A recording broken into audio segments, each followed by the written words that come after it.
ഈ റമദാൻ മാസത്തിൽ നാട്ടിൽ നിന്ന് ഗൾഫിലേക്കും ഗൾഫിൽ നിന്ന് നാട്ടിലേക്കും യാത്ര ചെയ്തവർക്ക് നോമ്പിന്റെ വിഷയത്തിൽ പല സംശയങ്ങളും ഉണ്ടാവാറുണ്ട്. അഥവാ മാർച്ച് 2-ാം തീയതിയാണ് നമ്മുടെ നാട്ടിൽ റമദാൻ ആരംഭിച്ചത്. മാർച്ച് 1-ാം തീയതിയാണ് ഗൾഫ് രാഷ്ട്രങ്ങളിൽ റമദാൻ 1 ആരംഭിച്ചത്. ഇവിടെ ഗൾഫിൽ നിന്ന് നാട്ടിലേക്ക് വരുന്നവർ അവർക്ക് ചിലപ്പോൾ 30 അല്ലെങ്കിൽ 31 നോമ്പ് ലഭിക്കാൻ സാധ്യതയുണ്ട്. ഇവിടെയുള്ളവർക്ക് 29 നോമ്പ് ലഭിച്ചാൽ വന്നവനിക്ക് 30 നോമ്പ് ലഭിക്കും. ഇവിടെയുള്ളവർക്ക് 30 നോമ്പ് ലഭിച്ചാൽ ഗൾഫിൽ നിന്ന് വന്നവർക്ക് 31 നോമ്പാകാൻ സാധ്യതയുണ്ട്. അപ്പോൾ എന്താണ് ചെയ്യേണ്ടത്? ഇവിടെയൊക്കെ കൃത്യമായി തന്നെ കർമ്മശാസ്ത്ര പണ്ഡിതന്മാർ വിശദീകരിക്കുന്നുണ്ട്. നാട്ടിലേക്ക് വന്നതുകൊണ്ട് തന്നെ അവനെ നാട്ടുകാരനായി പരിഗണിച്ച് ഈ നാട്ടിലുള്ളവർ എപ്പോഴാണോ പെരുന്നാൾ ആഘോഷിക്കുന്നത് അന്ന് മാത്രമേ ഈ വന്നവനിക്ക് പെരുന്നാൾ ആഘോഷിക്കാൻ പറ്റുകയുള്ളൂ. അതാണ് നിയമം.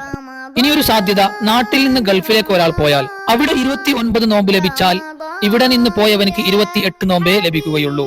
എങ്കിൽ എന്താണ് ചെയ്യേണ്ടത്? എങ്കിൽ ഈ നാട്ടിൽ നിന്ന് പോയവർ അവർ എപ്പോഴാണോ പെരുന്നാൾ ആഘോഷിക്കുന്നത് അന്ന് പെരുന്നാൾ ആഘോഷിച്ച് വളരെ പെട്ടെന്ന് തന്നെ ഒരു നോമ്പ് ഖളാ വീട്ടേണ്ടതാണ്.